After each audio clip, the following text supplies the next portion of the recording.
ఓం ఆంజనేయాయ నమః.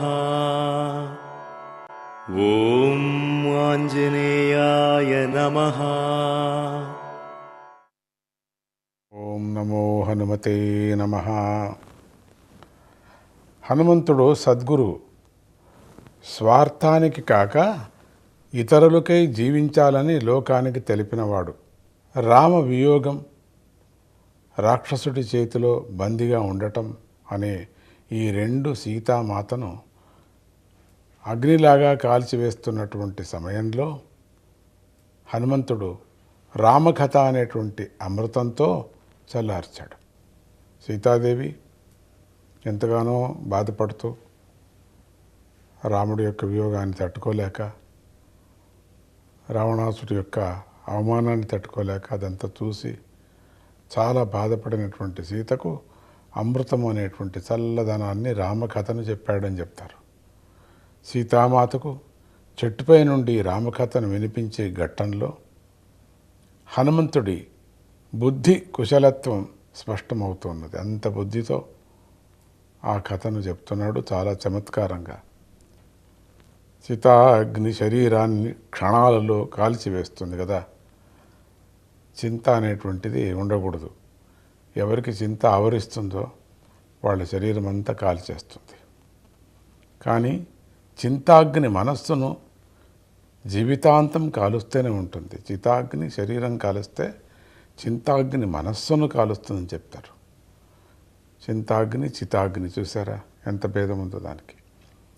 ఆ చింతను గురువు అనేటువంటి వైద్యుడు మాత్రమే తీయగలడు. ఆ చింతను లోపల ఉండేటువంటి దుఃఖాన్ని గురువు మాత్రమే చల్లదనంతో తీస్తాడు. హనుమంతుడు సందర్భానుసారంగా రామకథను వినిపించి సీతాదేవి యొక్క చింతను తీర్చాడు. నా తల్లికి కష్టాన్ని కలిగించిన వాడికి బుద్ధి చెప్పాలి అనుకొని అశోకవనాన్ని ధ్వంసం చేశాడు.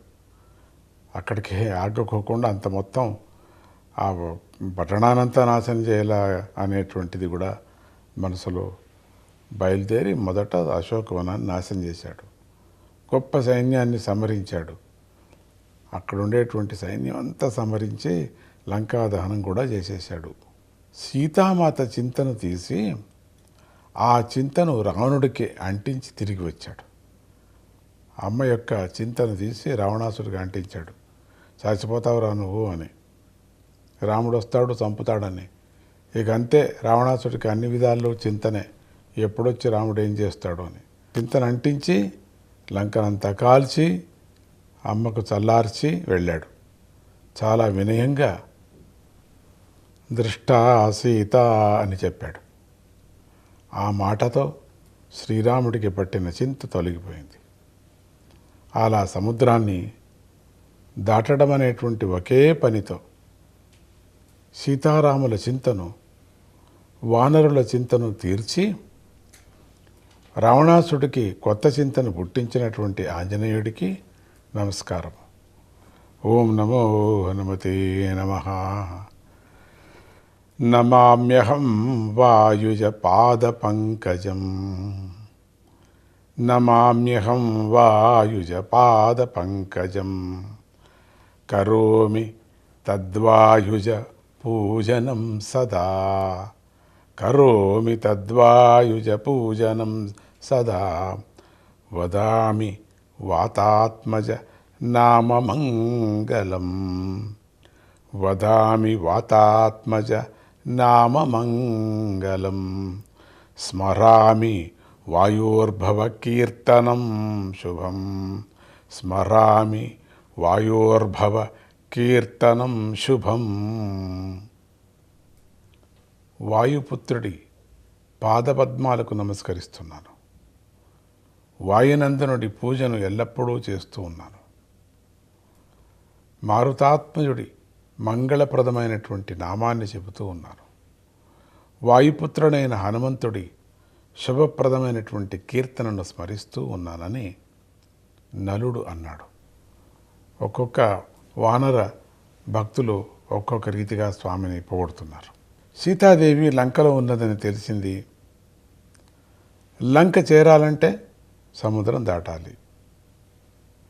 ఇంతమంది వానరులతో ఈ సముద్రాన్ని ఎలా దాటేది?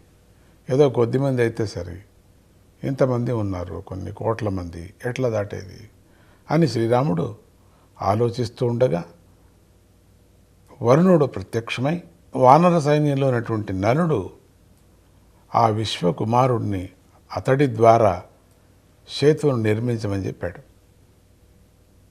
ఒక ఉపాయనాన్ని చెప్పాడు.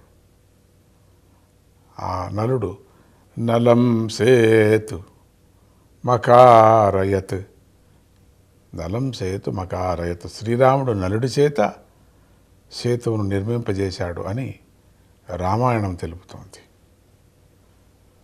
సేతు నిర్మాణంలో ప్రధాన పాత్రను వహించిన వాడే నలుడు. ఓం నమో హనుమతే నమః.